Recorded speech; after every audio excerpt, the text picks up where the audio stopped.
Hi everyone, Dr. Suneel Dhand, internal medicine physician. Welcome to another video.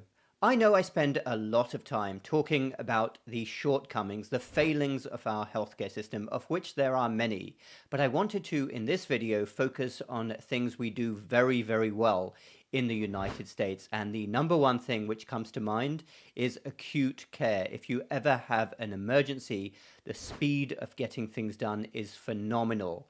And I speak as a doctor with experience in different countries. I've worked in the United Kingdom, where I grew up, where I went to medical school. I have experience of the healthcare system in India, where my relatives live. And I also did a brief stint in Australia when I was a medical student. So I've seen a lot of different healthcare systems, and very few healthcare systems, I believe, can compare to the United States. Of course, a lot of other things suck in terms of chronic disease management and what happens afterwards. But if you have a true emergency, care is phenomenal pretty much all over the United States. As long as you are close to a main hospital, it doesn't even need to be a major tertiary care center. It could be a standard community hospital, the types of hospital that I have worked in since my residency training. And a lot of people overseas have the opinion that the USA healthcare system is extremely privatized. And of course, that is true. But many people, I'm sure a lot of people in the United Kingdom, think that if somebody has an emergency, if a homeless person is dying, that they're kind of just left on the street.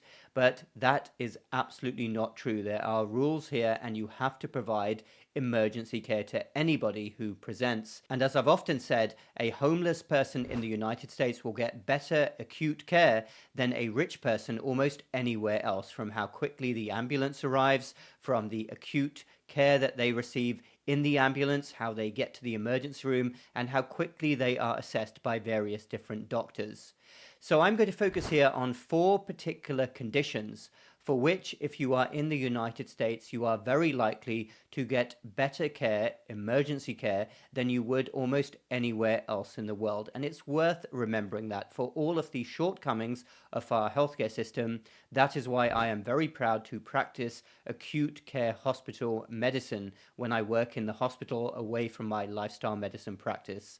Here we go. 4 conditions. Number 1, sepsis. If your body is getting overwhelmed with infection, wherever that infection is, it could be a urinary tract infection, a gut infection, pneumonia, an infection somewhere else. If you present with signs of overwhelming sepsis, all emergency rooms have protocols in place to identify that very fast from your clinical presentation, from your blood tests, and you will be loaded up. You will be pumped with broad spectrum IV antibiotics, with fluids. If your blood pressure is very low, you may need pressors and go to the emergency room, but you will get care very quickly. Hopefully it doesn't get to that stage, but if it does, you will receive good care quickly in most emergency rooms and then on the medical floor. Number 2, fractures or trauma. Heaven forbid, if you are ever involved in an accident and you present to the emergency room, you will be evaluated extremely fast. In most emergency rooms, you will be seen by the acute trauma team, which usually consists of surgeons, the general surgery team, the orthopedic team. You will be sent through a CT scanner to make sure that there is no internal damage, and if any fractures are identified, you are very likely to be treated, operated on, if needed, by the orthopedic team within 24 hours. Number 3, myocardial infarction, a heart attack. There are lots of different types of heart attacks. It's quite an umbrella term.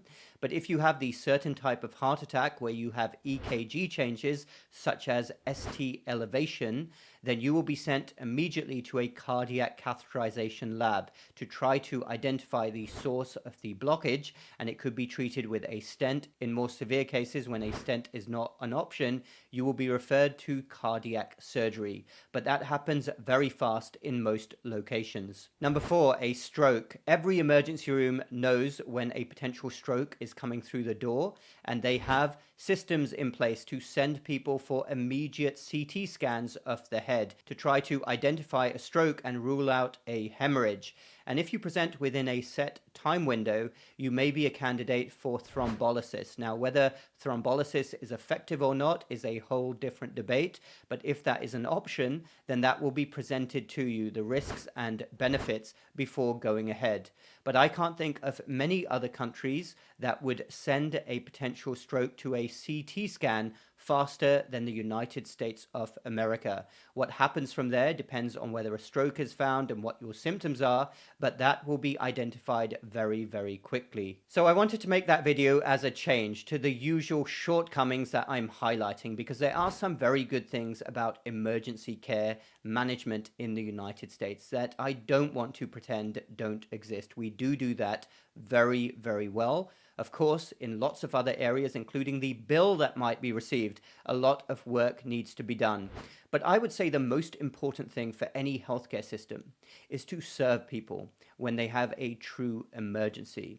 And I wouldn't want to personally be anywhere else in the world. If I really had an emergency, I consider that what my health insurance is for an emergency. I have no interest, as I've said many times before, in regular healthcare interactions. Otherwise, I do not trust the chronic, aka sick care disease management system, but I do want to know, and it is a source of peace of mind, that if any emergency ever occurred, that I would receive quick treatment. And I do have a lot of respect for clinical teams, doctors, nurses who get to patients very, very fast in a true emergency. I'm not talking about things which aren't really an emergency. I'm talking about those real emergencies. And really, take it from me, as a doctor who has experience in many other countries, we should be proud in the United States that we do that very well. Thanks everyone for watching. Feel free to comment down below. Let me know your thoughts. Check out my website and my free downloads. Those links are down below as well. Hit the like button if you like this video and the bell button for more similar videos in the future. That really helps with the algorithm and getting these videos shared as widely as possible. We will speak again next time.